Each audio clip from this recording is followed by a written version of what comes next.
एक बड़ी राजनीतिक शख्सियत देश और प्रदेश की, वो साल में केवल 5 या 6 बार बाहर निकलते हैं, क्या वो भी 4-5 किलोमीटर के दायरे में, या 5 वर्ष में चुनाव के समय निकलते हैं 3-4 हफ्तों के लिए, वो भी जहाज टू जहाज, पब्लिक कांटेक्ट होता ही नहीं, वो भी एनएसजी में है 360 फौज फाटा में।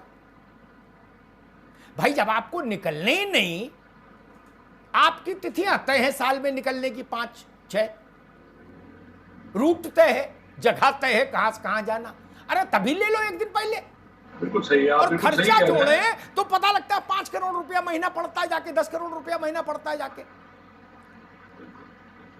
राजेश बाबू बिल्कुल आप सही कह रहे हैं। अभी आप देखिए आदरणीय प्रकाश सिंह साहब ने भी इस चीज का जिक्र किया कि जो वास्तविक आवश्यकता है सिक्योरिटी की, वो तो मतलब एक किनारे रह जाती है। जो बात रह जाती है वो केवल एक जो अपना सम्मान बढ़ता है और जो समाज में व्यवस्था बनती है, अहम की तुष्टि, उन्होंने कहा ईगो की संतुष्टि का मामला है, ईगो सेटिस्फेक्शन का, अहम की संतुष्टि का मामला है कि जब हम चल रहे हैं तो हमारे साथ में इतना, जिसको भी सामान्य भाषा में शायद मेरा दीपक जी ने कहा था कि भौकाल टाइट है, आपने भी कहा भौकाल टाइट है, तो प्रायः तो जो कारण है वो वही रहता है।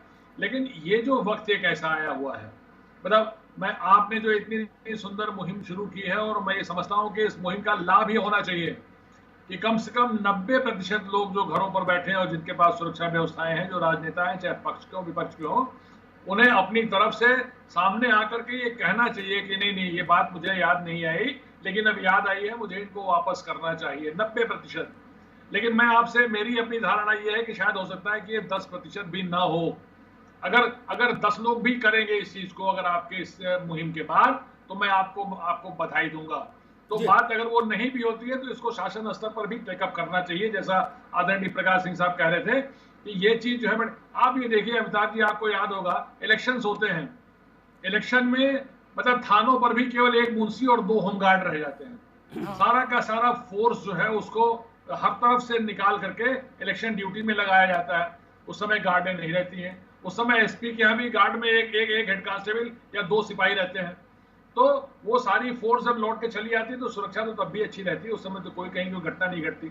तो ये चीजें, ये वही मैंने कहा कि ये अभूतपूर्व स्थिति है और ऐतिहासिक स्थिति है। इस स्थिति को इतिहास में वर्णित किया जाएगा। इस समय जो अच्छा है वो भी, और इस समय जो बुरा है वो भी, वो अंकित हो जाएगा और जिसको आने वाली सदियां याद करेंगी। तो ये समय है, ये मौका है जिसमें आगे बढ़ करके लोग इस परिस्थिति में अपना एक योगदान, चारित्रिक योगदान भी कर सकते हैं। और एक ये है कि जिस तरह से जिंदगी भर जीते रहे वैसे इसमें भी जी सकते हैं। तो ये मैं समझता हूँ कि अपील करने की जरूरत है, जैसा आदरणीय प्रकाश सिंह साहब ने भी कहा कि वो वैसे तो नहीं, आप अभी अपील कीजिए। तो आप तो अपील कर रहे हैं कि वाकई ये समय ऐसा है कि आगे बढ़ करके सभी राजनेताओं को, चाहे वो पक्ष के हो विपक्ष के हो, किसी दल के हो, और जो किसी दल के ना भी हो, जिन्होंने वाकई केवल भौकाल के लिए रखा है, वो भी कम से कम 10 दिन 15 दिन, जैसे भी आदरणीय प्रकाश सिंह साहब ने कहा कि लॉकडाउन जल्दी खत्म होने वाला दल के, ठीक है राजेश बाबू, मैं दीपक जी के पास आऊं उससे पहले एक बात कहूं, जो दल के नहीं भी होते हैं ना,